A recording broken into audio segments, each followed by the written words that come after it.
Nah, di sanalah udiknya itu sudah perwira tapi ngurus investasi lagi. Kan kampungan konsepnya gitu ya.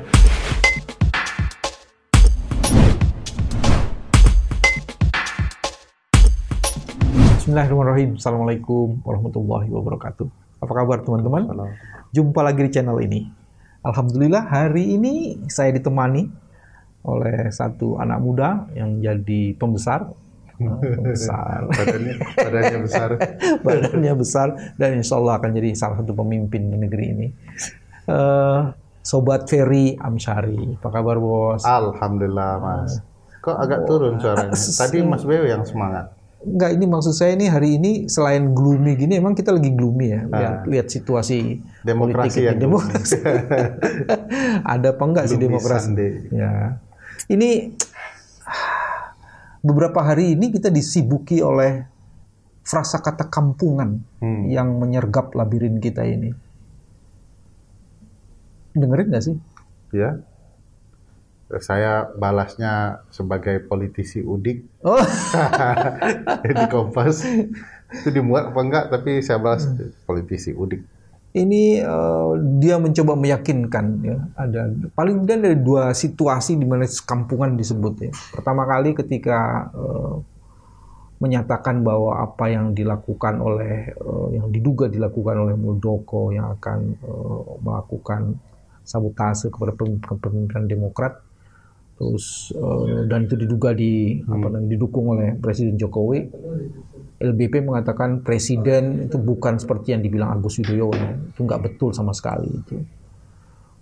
Saya jamin nggak ada. Jadi jangan suka bicara-bicara kampungan itu menurut saya kata-kata itu. Dan ini sudah direspon. Kalau Ferry sendiri melihatnya? Ya, kalau publik punya interpretasi amatan yang berbeda dengan penguasa, kan tidak dilarang menurut Undang-Undang Dasar. Semua orang berhak kemudian untuk menyampaikan apa yang ada dalam pikirannya ya, secara konstitusional itu dilindungi. Kalau ada politisi yang kemudian menyatakan bahwa hak untuk menyampaikan pendapat ya, itu sebagai sesuatu yang udik, berarti konstitusi kita juga kampungan begitu ya. Di titik ini bagi saya cara menyikapi politisi itu yang menurut saya kampungan ya. Posisinya tuh Menko ya, kalau Invest loh Pak. Kalau kampung, bilangnya politisi ya. Kalau soal kampungan itu kan selalu digunakan sebagai konotasi bahwa seseorang lambat berpikir, tidak cerdas, cara-cara yang tak patut gitu ya. Bagi saya tidak patut juga seorang pimpinan merespon terlalu berlebihan ya apa yang disampaikan oleh publik dengan bahasa-bahasa yang bagi saya tidak santun pula. Itu sebab kan dalam logika agama kan kesombongan itu hanya diperbolehkan untuk orang-orang sombong kan. Orang-orang sombong itu kita boleh sombong sama orang sombong kan gitu ya. Agar mereka dapat pembelajaran. Jadi yang sekarang Ferry sedang lakukan karena ada orang sombong, jadi kau boleh sombong. Gitu. Boleh kita sampaikan dia udik gitu. Cara dia tidak paham konstitusi, bahwa presiden potensial mendapat kritik, itu lumrah dalam dunia ketatanegaraan dimanapun. Nah kalau dia kemudian memberikan perlawanan, menuding sana sini, bagi saya itu politik. Ada kalimat yang gini, saya ini kan perwira. Kalau itu saya jamin nggak ada. Jadi dia menunjukkan dirinya. Itu bukan frasa kata apa itu? Kalau perwira berarti memang selalu berpikir untuk melindungi bosnya kan, presiden begitu. Karena tugasnya begitu kan. Nah di sanalah udiknya itu sudah perwira tapi ngurus investasi lagi. Kan kampungan konsepnya gitu ya. Kalau mau profesional, jadilah tentara yang profesional, mungkin jadi penasihat militer presiden, bukan kemudian ngurus yang dia tidak memahami. Bukannya selama ini dia profesional, dia bisa membedakan Pak LBP. Dalam berbagai kasus malah dilihat ada relasi bisnis dalam dunia-dunia yang dia geluti. Hati-hati. Kan relasi kan bisa baik, bisa tidak. Gitu ya. Iya. Bisa supaya tidak insinuasi. Jangan nakut-nakutin, ini perwira loh. Iya. Supaya tidak insinuasi relasi apa. Ya, jelas itu. Karena tugasnya investasi tentu ada keterkaitan tertentu. Apakah negatif atau tidak, relasi itu ya perlu dibuktikan lebih jauh. Ya. Kalau dilihat dari sidang-sidang Haris Azhar, relasi-relasi dan kaitan kepentingan bisnis itu terliput dengan baik dalam berbagai media yang meliput persidangan. Tinggal soal kebenaran atau tidak kebenaran kan soal keyakinan hakim. Apakah dengan ada fakta-fakta itu hakim melihatnya sebagai relasi yang negatif, positif, benar, fakta atau lain-lain. Iya. Tapi kalau di dalam hukum acara kan ada dua ya bos. Satu, memang ada alat bukti yang menunjukkan itu dan hakim yakin akan alat bukti itu. Nah ya. Itu dia. Nah, relasinya itu kan. Apakah hakim yakin dengan alat bukti, menafikan alat bukti. Jadi alat bukti itu sudah benar adanya, dinafikan oleh hakim karena faktor-faktor tertentu. Dan sebenarnya hakim harus merujuk pada satu ketentuan lagi bahwa dia wajib menggali rasa keadilan di masyarakat. Bukan rasa keadilan perwira loh, rasa keadilan dalam masyarakat. Enggak, itu tidak semua perwira bermasalah ya Mas. Walaupun perwira masyarakat juga. Iya, kan? Masyarakat juga. Ini strategi untuk tidak diserang-serang betul lah. Karena sekarang banyak yang sensitif. Oh, banyak yang sensi ya. Sensi. Ini ada satu lagi sebenarnya, kata kampungan tiba-tiba muncul dan menyergap itu ruang di KPK. Ya. Di situ dikatakan kalau nangkap saja, saya bilang kampungan itu.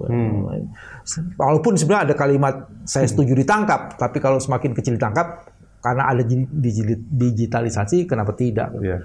Tapi lagi-lagi ini kan bukan yang pertama kali ya ngomong kampungan dalam konteks OTT gitu ya. Salah apa orang kampung? Bukankah dia juga berasal dari kampung? Gitu ya? Ampun. Saya melihat ya ada ketidakpahaman dalam konsep pemberantasan korupsi. Misalnya harus dipahami bahwa pencegahan terbaik itu adalah penindakan. Ya. Tanpa ada penindakan, kita bicara pencegahan itu omong kosong. Tidak kampungan, tapi omong kosong. Karena penindakan itu adalah bagian dari pencegahan itu sendiri. Dan harus diingat, ini kejahatan luar biasa loh. Di doktrin militer juga gitu kan. Kalau ingin damai, siaplah perang gitu kan. Nah, paham nggak tuh? Ya itulah. Bagi saya ada kealpaan dalam memahami konsep pemberantasan korupsi. Dan harus diingat bahwa pencegahan terbaik itu adalah penindakan itu sendiri. Jangan dilupakan, tanpa ada pencegahan mungkin tidak akan ada penindakan yang baik. Begitu sebaliknya, tanpa penindakan tidak ada pencegahan yang baik. Jadi kayak melihat bahwa ada kepentingan yang harus dilindungi sehingga penindakan harus dikurangi. Gitu ya. Kepentingan siapa kalau di urusan korupsi, kalau tidak urusan koruptor itu sendiri. Dan korupsi itu dari kelompok mana? Di kelompok mana sudah terpetakan. Dan relasi paling utama dalam tindak kejahatan korupsi adalah relasi bisnis kan. Bisnis apa saja. Nah, ini bagi saya sangat udik ya melihat konsep. Ya kan udik Mas.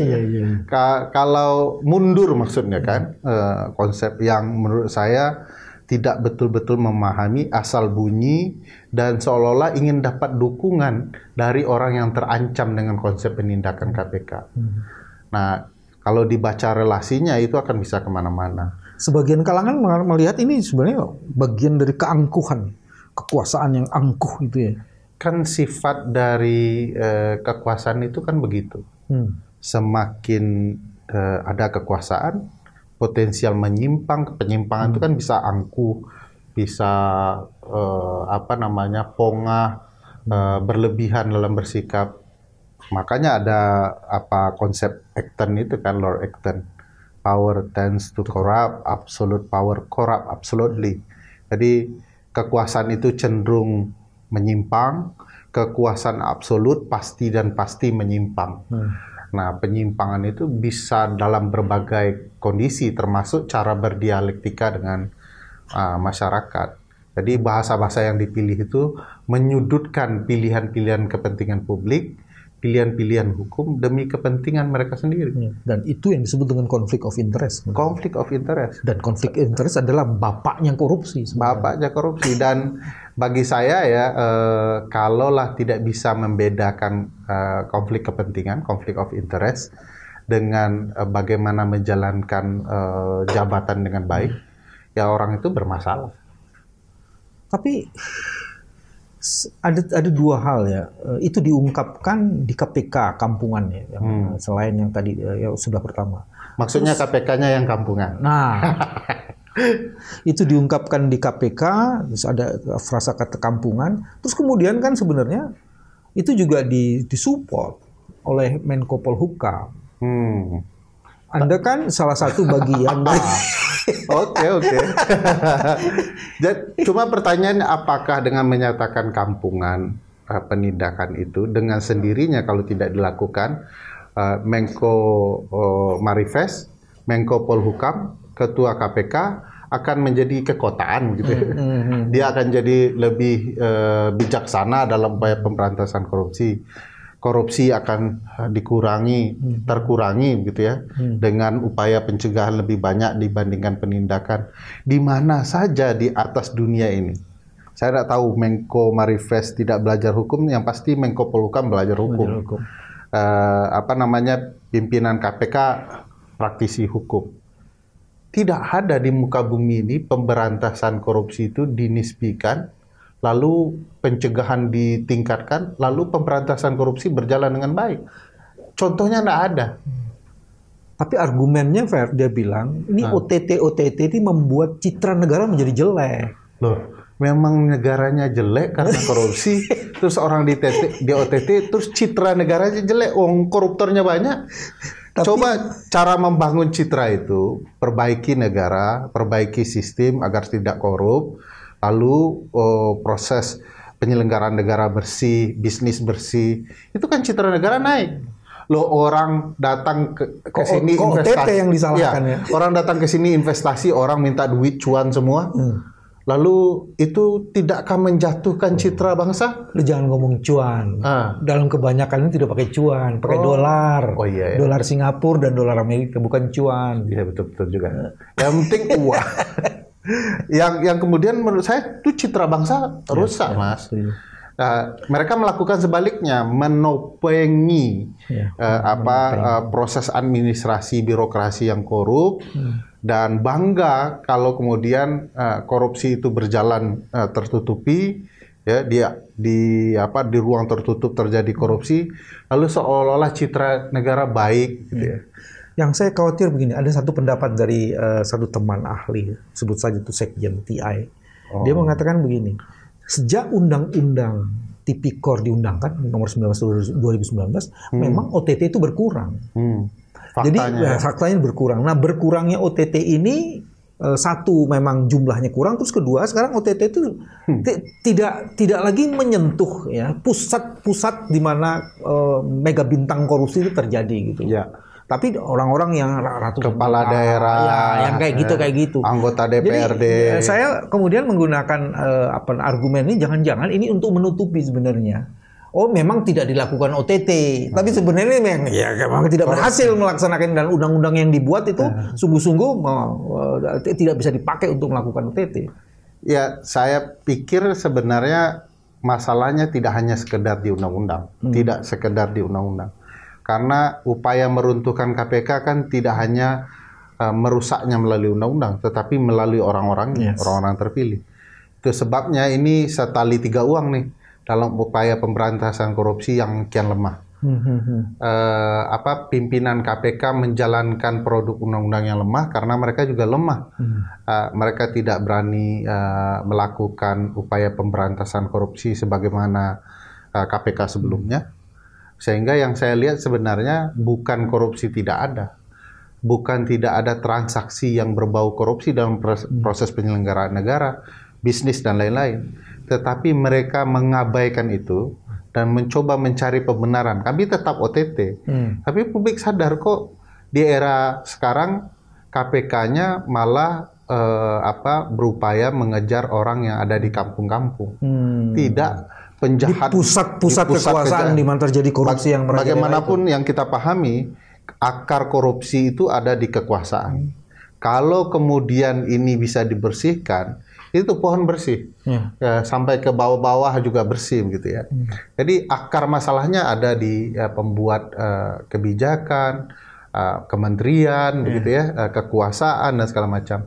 Nah ini yang coba dihindari oleh KPK. KPK coba membungkus citra diri mereka dengan mengabaikan pembenahan di titik-titik sentral itu dan mulai mencari gimmick di daerah-daerah.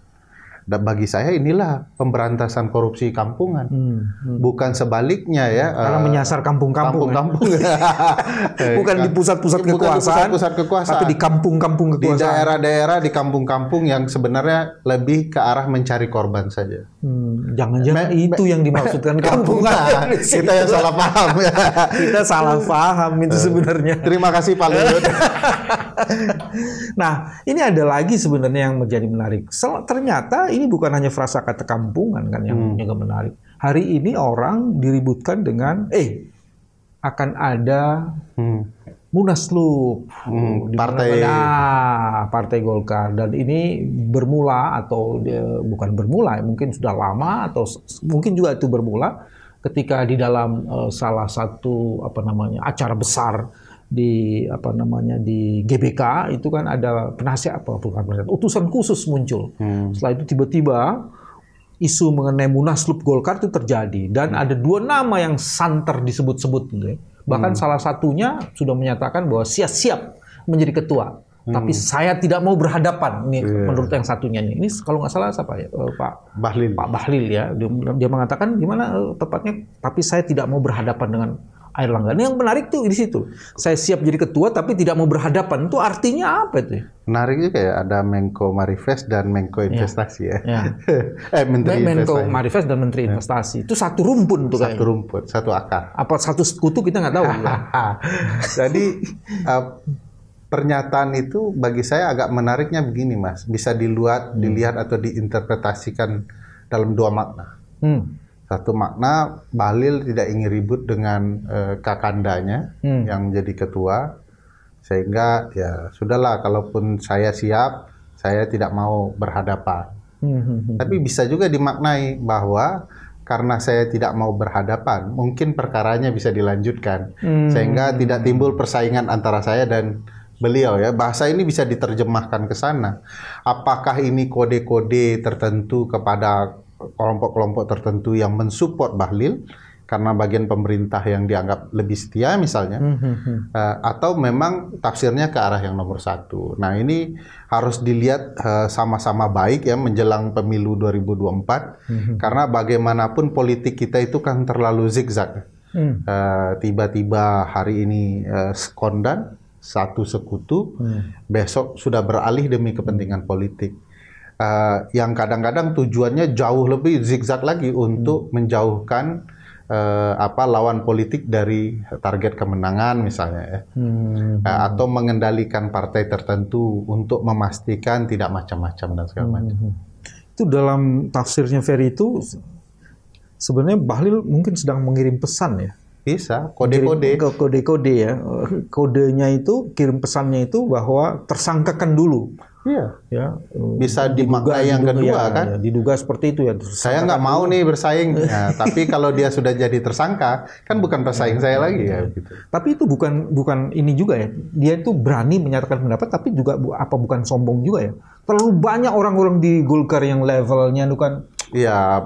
High level politician dan mumpuni ya sebagai politisi gitu ya. Saya yakin sebagai partai yang lama, katakanlah begitu ya, the old grand party, the grand old party, partai tua begitu ya. Golkar dipenuhi orang-orang yang berotak cerdas, berpengalaman, dan politiknya selalu nice walaupun kadang-kadang kejam kita baca ya. Kalau dalam bahasa Minang itu memotong daging itu potongannya tipis betul, ya. Slice ya, tanpa terasa terpotong gitu ya. Dan itulah politisi-politisi level yang luar biasa ya. Nah, tiba-tiba muncul orang yang sudah ada di pemerintah yang tabiatnya tidak sebagaimana politisi-politisi Golkar di masa lalu ya, yang new kid on the block, yang tiba-tiba sangat pede menyerang kemana-mana begitu ya. Dan ini membedakan Pak Bahlil dengan khasnya politisi Golkar ya. Dengan bahasa-bahasa dan pilihan-pilihan politik yang menurut saya perlu betul-betul diamati. Bahasa itu betul-betulan untuk menjauhkan konflik dengan Pak Airlangga atau membangun konflik baru yang lebih membuat Partai Golkar mudah dikuasai. Ya. Dalam satu channel yang lain saya mendengar gini, Fer. Ini bedanya dengan antara LBP dengan Bahlil. Kalau Bahlil langsung ngomong itu. Kalau LBP bilang kalau dalam kasus Golkar dia bilang gini, ya kalau kita lihatlah nanti katanya kan. Saya tidak mau ribut-ribut. Gitu. Jadi dibuat pembahasannya juga beda kan. Dibuat calon tunggal ya tidak ribut. Katanya dalam informasi tadi disebutkan bahwa dipanggil tuh. Ini mau kau bawa kemana ini Airlangga ini? Katanya begitu ya. Sebagai senior Partai Golkar ya. Mau bawa kemana ini? Elektabilitasmu bagaimana ini? Golkar mau dibawa kemana? Itu beliau sebagai senior Partai Golkar atau sebagai Menko Marifest yang atau juga bisa dari jabatan struktural dia di partai kan bisa juga seperti itu. Tapi paling tidak LBP jauh lebih lihai lah ketimbang Bahlil. Tapi mereka dalam satu sekutu dengan Bahlil kita juga nggak tahu ya. Nah, ada yang menarik lagi sekarang, sementara kasus pencemaran nama baik di mana ada Haris dan Fathia itu tetap berlangsung. Ya, saya pikir hampir tidak ada titik dalam peta keindonesiaan yang tidak tersentuh Pak LBP. Oh gitu. Bahkan kasus para aktivis pun selalu ada nama LBP ya. Dan khusus... Lu nggak berlebihan kan? Tidak berlebihan. Nanti kalau begitu sama kayak ini dong. Kan bisa dibuat peta bisnis yang ada Pak LBP-nya, misalnya dalam video Haris dan Fathia. Kayak nama minuman dong ada di mana-mana gitu kan. Teh botol itu. Teh botol. Kalau Pak LBP disetarakan teh botol tidak. Beliau mungkin lebih tinggi dari teh botol ya. Yang bisa di meja siapapun dan bisa di kasus manapun ya. Beliau ada di katanya nama-nama beliau ada di banyak bisnis apapun. Dalam isu KPK ada beliau. Dalam isu Partai Golkar ada beliau. Dalam isu partai lain ada beliau juga. Dalam isu berkaitan dengan investasi tentu saja karena namanya adanya di mana-mana kan bukan berarti jelek dong, Fer. Bukan, tetapi perlu diselidiki lebih jauh apakah itu betul-betul baik atau malah bermasalah. Kalau hampir di setiap lini ketatanegaraan politik kebijakan ada satu nama, memang harus dicermati betul bahwa apakah jangan-jangan orang ini pengendali segala hal, termasuk pengendali kalau itu baik atau pengendali kalau itu bermasalah. Nah, saya melihatnya bisa dua-duanya, bisa baik, bisa tidak. Oleh karena itu mestinya aparat melihat ini. Ada kekhawatiran orang yang mampu mengendalikan seluruh permainan ingin kekuasaan ini berlanjut lama, karena dia adalah penikmat sesungguhnya. Itu sebabnya dalam peta isu soal 3 periode, penundaan pemilu, muncul tuh nama Pak Luhut, begitu ya. Ada satu lagi isu yang lain yang sensitif tuh. Tidak benar, jangan kau bohongi rakyat dengan perubahan itu. Tidak benar ada perubahan. Ini sudah on the track. Ekstrim betul gitu ya, cara menyikapi suara publik. Jadi ya bahkan untuk hal sepele pun kita dengar Pak Luhut. Hari ini buzzer ngomong di Twitter. Apa misalnya apa itu? Misalnya soal kasus menyikapi presiden dan kebijakan presiden, termasuk kasus kepala desa, ada Pak Luhut.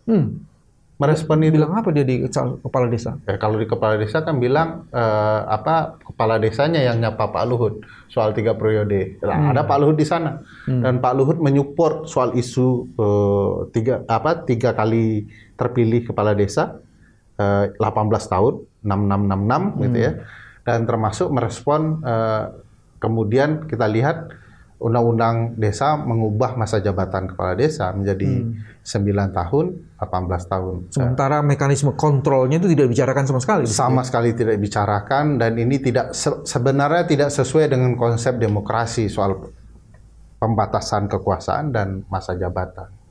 Jadi dalam kan konteks desa konsep demokrasi itu di mana saja levelnya harus dibatasi kekuasaannya, dari yang terendah sampai yang tertinggi. Nggak mungkin hanya kepala desa saja menikmati perpanjangan masa jabatan kalau tidak mungkin dikait-kaitkan dengan kekuasaan yang lain. Gratifikasi politik terjadi di situ di ujung, menjelang pemilu 2024, dan kita ketahui bahwa kepala desa adalah satuan pemerintahan terendah yang mereka sendiri berhadapan langsung dengan para pemilih dan TPS di lapangan. Dan mempunyai akses serta otoritas.